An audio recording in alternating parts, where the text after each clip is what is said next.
Hey, I realize that the blank stages of blank video format is pretty trite and played out, but I have a pretty long list of videos that I want to make for this channel, and this one has been on it for years. And the reason for that is because I feel like a lot of my subscribers, or people who I have just met over the years while working as a professional musician, have been on the fence between being an amateur or hobbyist musician and taking the leap over to professional, which is a pretty huge decision to make in your life.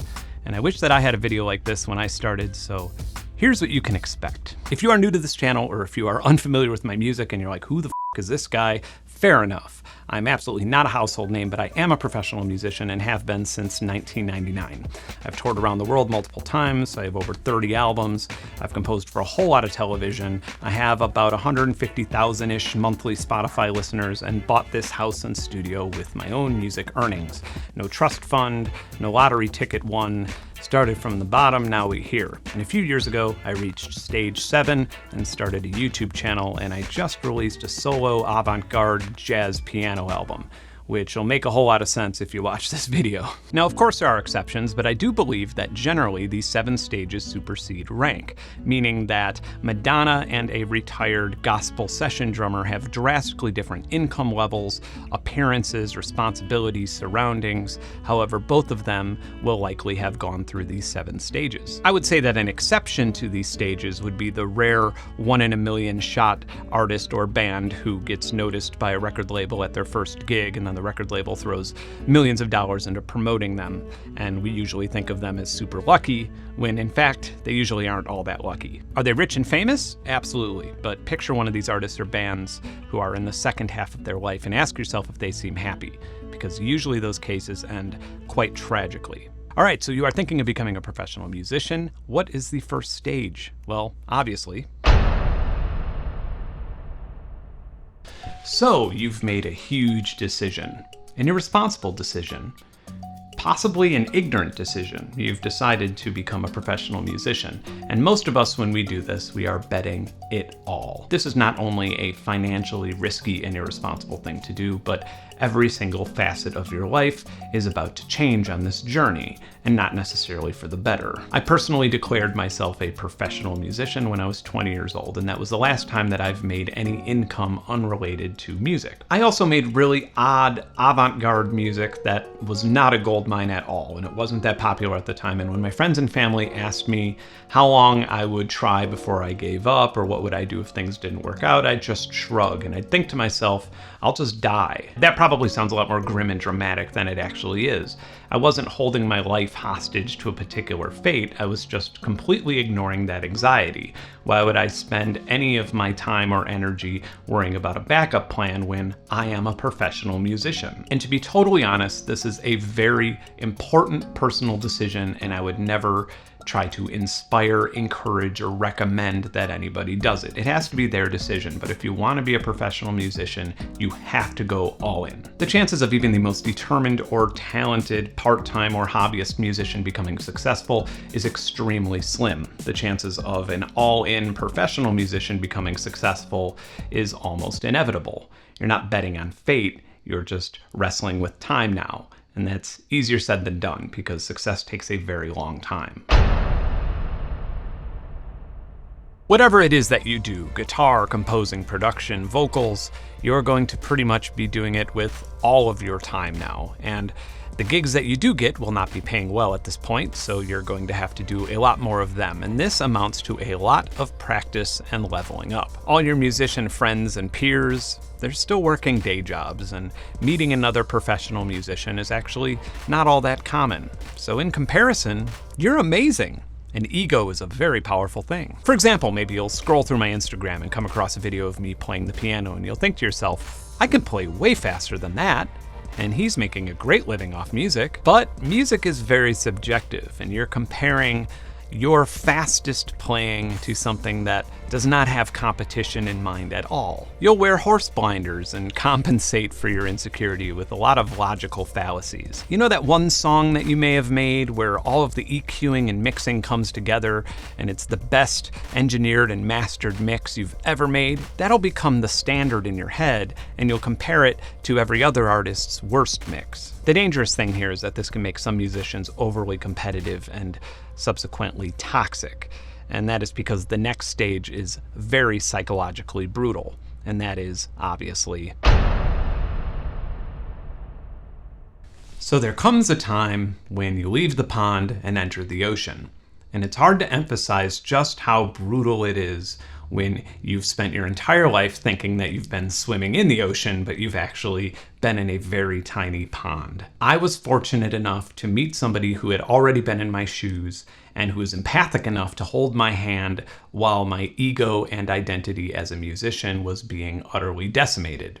I was lucky enough to meet Mark Messing. Now you see, at this relatively early point in my career, I was spending most of my time either touring with musicians who were strictly electronic musicians and performed with a laptop, and I would bring a guitar and pedal board on tour, or I would be home in the southwest side of Chicago, writing music and surrounding myself with mostly amateur musicians. So naturally, I began to think that I might actually be one of the best guitarists in the world. I played the drums and the bass and the piano really well too, and I even played the sitar, and I've always been one of those people who can just pick up an instrument and get the hang of it relatively quickly. And I was also producing my own albums and releasing them on record labels, and I wouldn't ever say it out loud, but for a short period of time I thought to myself that I might quite possibly be a musical genius. So one day, a few years into my career, I was contacted by Mark Messing, who had a really nice studio in the much hipper north side of Chicago. And he wanted to license one of my songs from an old album of mine for use in an independent film, but he needed me to change it a bit to fit into the scene. I would come to find out that Mark just loved giving musicians work in general, and he offered me another project after that with some other musicians, professional musicians, some of who were in their 30s and 40s, others who had spent a decade in music school. Mark himself actually had a Peabody PhD in jazz saxophone performance, but I wouldn't learn that until later because I only witnessed him skillfully play the piano, drums, tuba, vibraphone, etc., etc. I met some other guitarists on the same project, all of whom made me look like a complete beginner. In fact, since I lagged behind so much in the real instrument department, I became the dreaded synth guy. So within a few months' time, I went from believing that I might be a musical genius to wondering if me playing the guitar for 15 years and still somehow sucking that much meant that I was possibly mentally disabled. My ego was honestly shattered, and I did not have a backup plan. I still needed to make a living, so I would still release albums and play shows as the Flashbulb and then take other gigs under Mark's wing. No matter how many fans or listeners you gain as a musician, this is the stage that you will most likely be remembered for. This is where you will make your albums that make the biggest imprint on your listeners' lives. At the time, it may not seem like it, the steady climb is the perfect balance of healthy learning and an exploratory creative flow. When you listen to or work with other musicians or producers that you respect, you begin to be able to isolate what it is that you like so much about them, and you can figure out if it's something that you can learn or if it is just their own beautiful quirk that is inside their musician's DNA. Don't get too excited for this just yet. The steady climb is a very steep one with a lot of highs and lows, but you'll always be climbing, and it will just happen over a very long duration of time. That time will move slow enough to where you may not personally feel the vastness of eventual slow improvement. You may start this journey with 50 people coming to your shows and end this journey with 2,000 people coming to your shows and not feel all that different. At the same time, you will be able to figure out your financial value, and you'll be able to see those numbers slowly growing. You'll ask for what you're worth, and you'll probably pick up that if you overpromise or you're unreasonable and you ask for too much, that's only going to hurt you in the future. And when a gig doesn't work for you, or if it doesn't pay enough, you'll learn how to turn it down without feeling loss aversion or without feeling like you are irresponsible for turning down music work. And in this stage, you will probably learn how to sniff out most of the toxic characters in the music industry and learn how to just politely avoid them. Time to take my dog for a walk. By the way, this period of your career can be very socially rewarding. After all, pretty much every time that you walk into a bar or a venue, the vast majority of the people there will have actually paid money just to see you. This climate makes it much easier to make a lot of new acquaintances. However, it can be difficult or even painful to differentiate between acquaintances and friends. Basically, you have a lot of social power, but it only extends so far. This is, of course, until you go home and go to a bar with your friends, in which then you'll try and make eye contact with the bartender for 20 minutes just to get served a drink. And once you get acclimated to that, then it'll be time to go on tour again. And somehow you're going to have to cope with the absurdity of this, and everybody copes with it differently. Hopefully you cope with it in a way that gets your creative juices flowing, because it's only a matter of time before. So you've been absolutely grinding and growing on stage 4 forever now, and if you look back, the results are like nothing you would have ever imagined when you first decided to become a professional musician. At this point, as a professional musician, you are very well grounded. You're confident, you know your value, yet you're realistic. And all you've seen is slow, steady growth over the years, and you're not even halfway done with your career. So you know that that second half is gonna make the first half look like amateur hour. Except something's a little off. You've been in the game long enough to experience writer's block 100 times, and you know that it's temporary, and you know that this isn't that. It's just that you can't write song after song like you used to. You used to make 5 songs a week, now you finish 1 song a month. The actual problem here is that every song or album that you wrote felt like it was an improvement or an upgrade from the one that you wrote before that. And now you're reaching a ceiling. You can irk out your own personal definition of improvements here or there, but what you're really doing is spending hours or days perfecting a string bend or a snare drum when you used to spend hours or days making loads of new songs. The tragic fallacy here is that you are trying to objectify something that is strictly subjective. The vast majority of your listeners and fans do not actually care about these things, and any of the improvements or bar raising that you're doing exists solely in here, not in the rest of the world. At home or in the studio, you'll have these brilliant ideas, and you'll start these sessions and never get past 45 seconds of audio. And maybe you'll blame your new monitors or headphones or the time that you're spending with your significant other. The truth is, at this point, that you are an exceptionally skilled musician who has no more room for improvement. In fact, the creative part of your brain is probably deteriorating. And even if you could cheat the detrimental effects of aging somehow, all of your best ideas actually came out of ignorance and trial and error, and they were fueled by awe. And that dopamine cycle is starting to get burnt out. The slowdown that this causes is a whole different type of crash and burn, because the next knock you're gonna have on your door.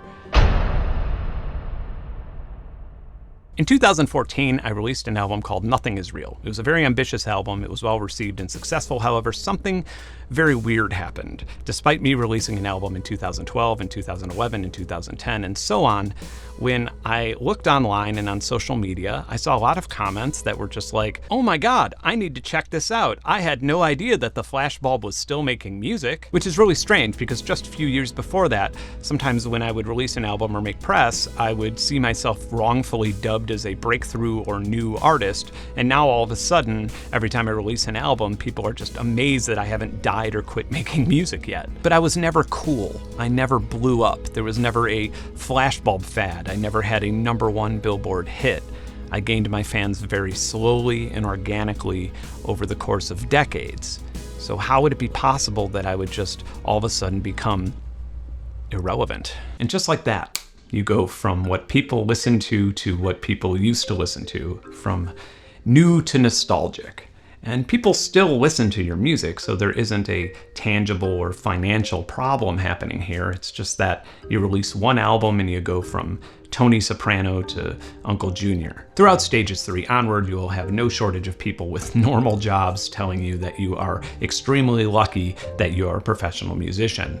And for the first time in your career, you will start to feel jealous of them. After all, while you were being a professional musician, most people started a beautiful family, and maybe they had a boring job, but they also have a 401k or pension or Social Security. They have good healthcare coverage. For a lot of people, the last quarter of their life looks like a reasonably solid retirement surrounded by loved ones. This is usually not the case for professional musicians. Maybe you should have just enjoyed making music in your free time and got a normal job like everybody else, but it's too late to go back now.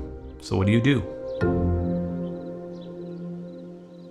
At this stage, you've been doing this long enough to where you are pretty much desensitized to all but the largest peaks and valleys. More importantly, you understand and have accepted deep down that any substantial growth in relevancy is most likely behind you, and that is incredibly freeing because you can experiment and you don't care what other people think. I obviously don't know other musicians' personal timelines, so I'm just guessing here, but I would assume that this would be like when 9 Inch Nails released Ghosts, or when Bjork released an album using only vocal sounds, or when Coltrane made the amazing and chaotic Interstellar Space. Some musicians who are locked into major label contracts just write and play music for themselves and their friends and family. So whether the peak of your career was a multi-million-dollar world-famous success, or just you being able to keep your head above water while playing a lot of gigs, all of the knowledge and experience that you've gained is now a playground rather than a benchmark that you must overcome. Dare I say that this is the first time that musicians get to truly be artists again since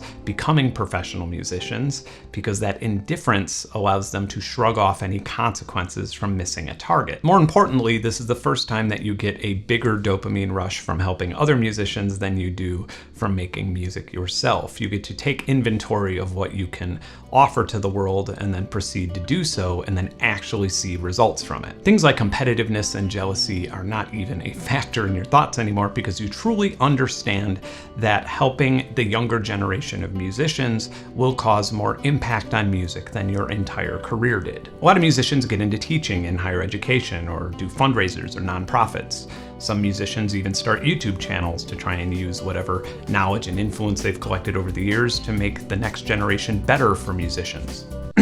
Or perhaps they dedicate a big portion of their life to helping find other musicians work and keeping them challenged and fed until they're ready to leave the nest. Thank you, Mark Messing. I do realize that there are people watching this video and thinking, Ben, you're only 41 years old, man. I mean, you look deceptively young, 26 or 27 at most, very fresh and sprightly, but how could you possibly be in the last stage of your career? But think of your favorite musician and think of the peak of their career or the peak of their success. That is usually before the age of 35. But is number 7 the final stage? Is there a number 8 that I'm just not privy to yet? Nope. If you like this video, subscribe to my channel. If there's anything you want me to cover in the future, let me know in the comments. I realize that every single YouTube channel you watch tells you to hit the little notification icon when you subscribe to something, but I have been recently shadow banned for reasons that I have yet to sort through, and YouTube doesn't help you much when figuring that out. So if you do want to see updates to my video, that might be a good idea. But in the meantime, I have an amazing Patreon community, so I don't really care all that much. It's like we're on our own little island, whether YouTube likes it or not. So if you want to join that community and get access to audio assets, unreleased music, exclusive coupon codes for hardware or software, game servers, and an amazing Discord community, you can do so for as little as $1. Okay, that's enough. Bye.